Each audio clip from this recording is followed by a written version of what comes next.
اعوذ باللہ من الشیطان الرجیم بسم اللہ الرحمن الرحیم الف لام را تلک آیات الکتاب المبین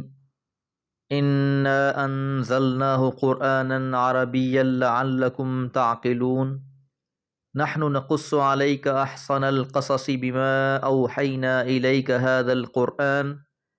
وَإِن كُنْتَ مِن قَبْلِهِ لَمِنَ الْغَافِلِينَ۔ سورہ یوسف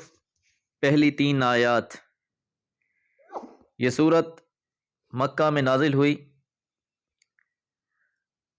12 رکوع ہیں اس میں، اور آیات کی تعداد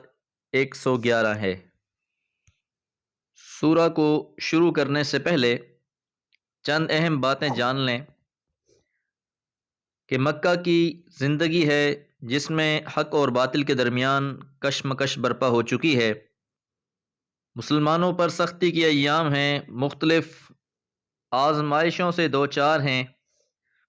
ان حالات میں اللہ تعالیٰ کا سورہ یوسف کو نازل فرمانا،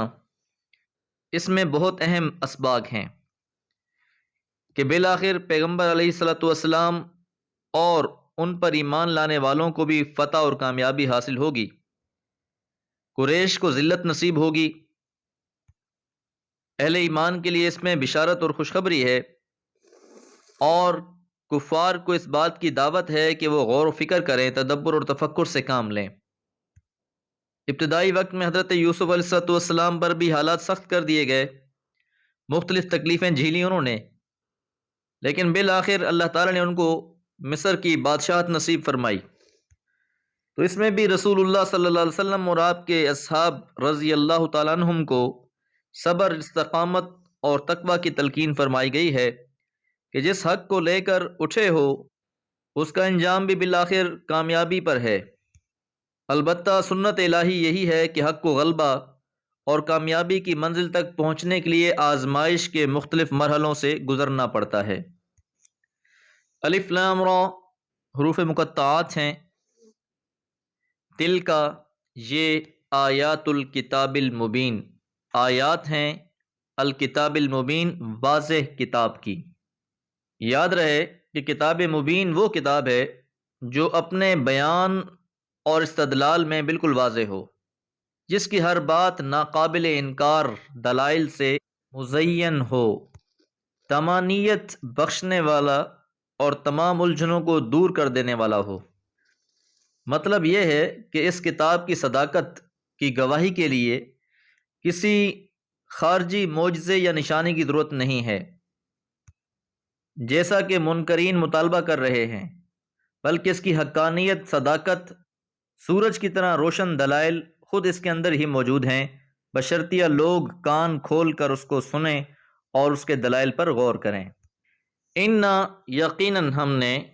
انزلناہ، نازل کیا ہے اس کو، اس کتاب مبین کو،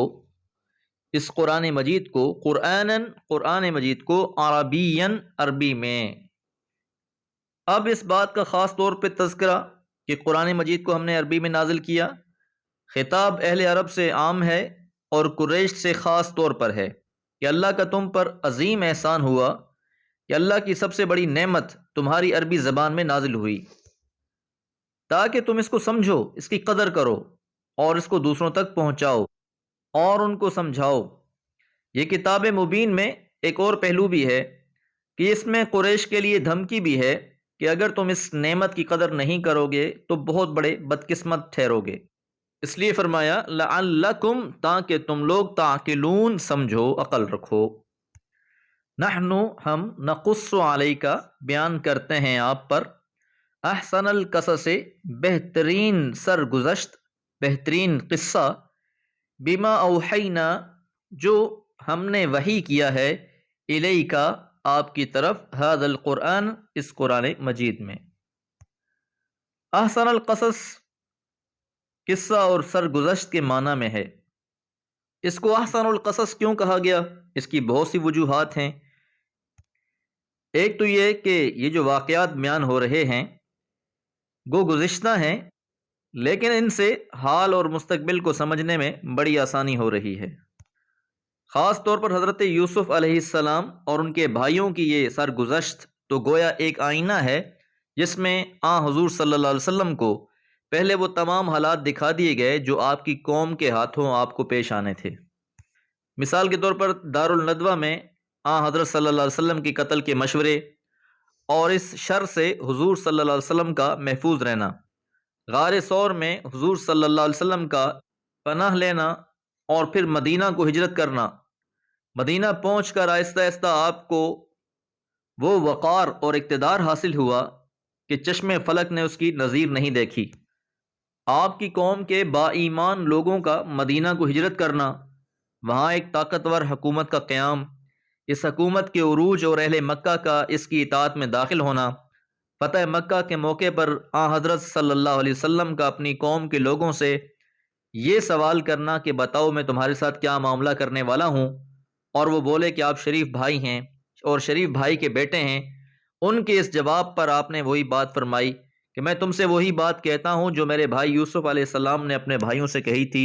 جاؤ تم آزاد ہو، تم پر کوئی الزام نہیں۔ ان حالات کو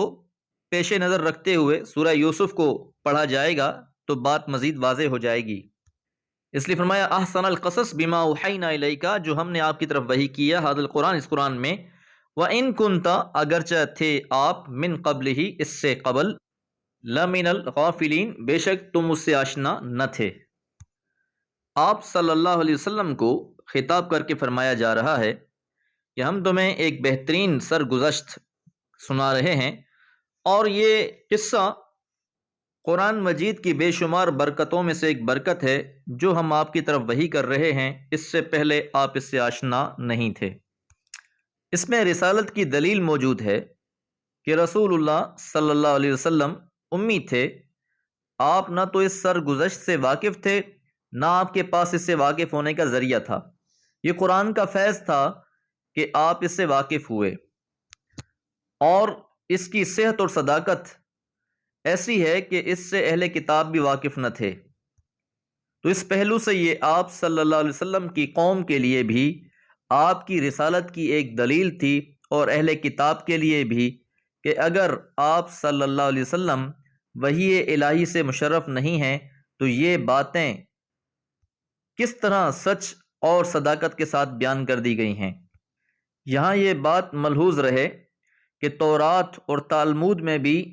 یہ قصہ ہے ضرور، لیکن ان سے واقف ہونے کا اہل عرب کے پاس کوئی ذریعہ نہیں تھا۔ دوسرا، جس طریقے سے قرآن مجید نے اس کو بیان کیا ہے، اس میں اور تورات کے بیان کردہ میں قدم قدم پر اختلاف ہے، اور جو شخص بھی انصاف سے غور کرے گا وہ اس نتیجے پر پہنچے گا کہ قرآن کا بیان کردہ بالکل حقیقی قصہ ہے، اور جو تورات اور تلمود میں باتیں لکھی گئی ہیں وہ خلاف عقل اور خلاف فطرت اور شان نبوت کے منافی ہیں۔ اللہ تعالیٰ سے دعا ہے اللہ تعالیٰ ہمیں قرآن مجید سے نصیحت حاصل کرنے والا بنائے۔ وما علیہ الا البلاغ۔